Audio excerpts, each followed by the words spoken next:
Credit card companies appear to have few friends in Washington this morning. The House could vote on a bill containing sweeping new restrictions today, something the Senate passed with much fanfare on Tuesday. CBS News senior White House correspondent Bill Plante has all the details. Good morning, Bill.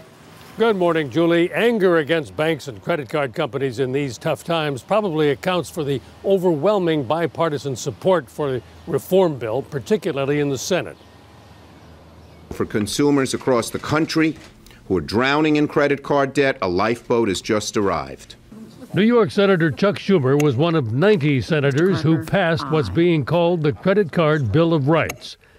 The Senate bill requires card issuers to give 45 days notice before a rate increase, requires promotional rates to last at least 6 months, and bans rate hikes on new cards during the first year. It denies cards to anyone under 21 unless they prove they can repay the money or that a parent or guardian is willing to pay off their debt if they default.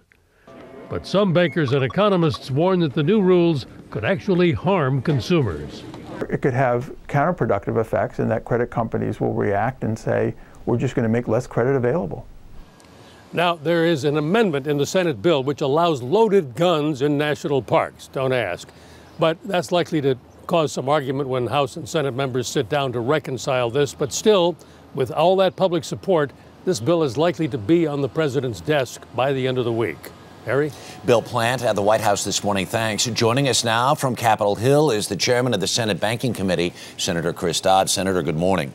Good morning, Harry. Consumer groups are saying congratulations. Banking groups are saying, quite frankly, what this does is, or will do, is make less credit available. How do you respond to that?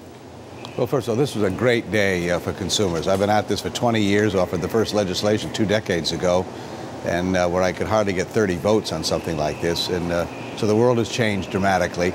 And it's a little like Chicken Little. I mean, it couldn't get much rougher on consumers. When you can raise rates from 5% to 24% and take credit limits from $32,000 down to $4,000 overnight for being 3 days late for the first time in 40 years, as happened to a Connecticut couple, it's hardly credible to talk about making it more difficult for consumers. Just to give you one idea, Harry, between 2007 and 2008, the credit card industry raised interest rates on 70 million accounts. That's 1 in 4 families, in many cases without any justification except a clause that says we can raise rates at any time for any reason. So this was a long time coming and long overdue. On the other hand, Senator, gone is the small print. Gone will be the overnight changes in interest rates. Right. At the same time in this, if people are out there who are suffering, there's no forgiveness in this, though, right? Well, forgiveness in what sense? If you're late and fees can still be charged, but you can't impose them without justification and cause. They've got to be proportional as well. 25 years ago, the contract between a borrower and a lender on a credit card was 1 page long. Today, it's 30 pages long, and you need to have a microscope and a law degree to understand it. Yeah. So we're really trying to get people better informed. Look, there are responsibilities that consumers face. They've got to be responsible. But they also have rights, Harry. And the idea that you can take children and give them pre-approved cards where they have no income, no jobs, no assets, that you can literally gouge consumers, raise rates for almost no reason. Those are rights that consumers deserve to have protected. Every college kid gets 5 envelopes the first day of school with credit cards in them. Let me ask you about this bill that's attached to it that would allow people to carry weapons into national parks. Will you be able to exercise that, or is that going to ride along? I suspect it'll ride along. I didn't vote for it. There were 26 of us that voted against it in the Senate. We carried overwhelmingly. Even the National Rifle Association has indicated they'd like to moderate this amendment. It goes way too far. Here we are a week away from Memorial Day when our national parks will be crowded. People going out to camp, to hike. The last thing they want to do is worry about going to a park where someone's got loaded guns. And again, this is not to be anti-gun. It's just a mirror. There ought to be certain places where tourists can go and have some sense of security that there's not at risk to themselves and their families. But the Senate voted overwhelmingly for it, and I suspect the House might as well. So I suspect this is going to be a part of the bill. I regret that, but that's the way the votes came down. Senator Christopher Dodd, thank you so much for your time this morning. Do appreciate it. Thank you, Harry, very much. Now here's Maggie. Thanks, Harry. Joining us now is MoneyWatch.com editor-at-large, Jill Schlessinger. Good morning, Jill. Good morning. Let's spell it out very clearly for everybody out there. What does this credit card Bill of Rights mean for me and you and all of you? It means increased transparency. So really the big problem with credit card companies is they do stuff and we don't seem to know. So they're not going to be able to just change interest rates because you're 5 minutes late. You're not going to be able to see the change in terms of your credit card. It will limit those fees that you pay. Not all fees, by the way, because if you're a late payer, you're still going to have penalties. Right, as Chris Dodd pointed out. Exactly. No forgiveness here. Exactly.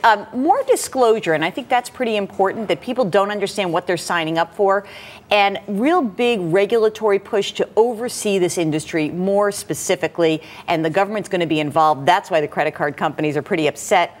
Transparency in pricing, meaning we have to know when you are going to charge, what you're going to charge. And as customers, we are entitled to that. That's the real issue here. We are entitled to know what we're going into with you, Mr. Credit Card Company. Besides the oversight, another reason credit card companies have fought this tooth and nail for a long time is because they're going to take a huge hit, aren't they? Unbelievable hit. I read a report from 2005, and that was before the biggest balloon of the credit got really horrible. 70% of credit card company revenues was actually in penalty fees. So they're going to lose that $12 billion. $12 billion. It looked to me that when I went through the numbers, $20 billion, $12 billion would be lost as a result of this legislation. That's a pretty big number. Catches your eye, doesn't it? I can't imagine that they're going to miss out on that. They're going to find a way to get it somehow. So what does that mean? Is somebody going to wind up paying for this? Yeah, this is the sad part. The really good guy, the guy who pays his credit card on time, the gal who meets that every single month, they're the ones that are going to pay. You know what credit card companies call those people? They call them deadbeats because those people do nothing for credit card companies. That's about a third of credit card owners. They represent about 50 million people. They could face some real changes in the way they have their credit card relationships. Like what, automatic fees for everybody? Well, that's one thing they're talking about. How are you going to replace $12 billion? Right. Well, I'll tell you what, I'll snap up and give you an annual fee. Interest will get charged the day you start that transaction, not a few weeks later, and maybe those reward programs get cut back. So if you're a good payer, you're one of the so-called deadbeats from the credit card industry's perspective, you might get hurt in this legislation. There's always a catch. Oh, dear. Jill Schlessinger, thank you as always. Thanks.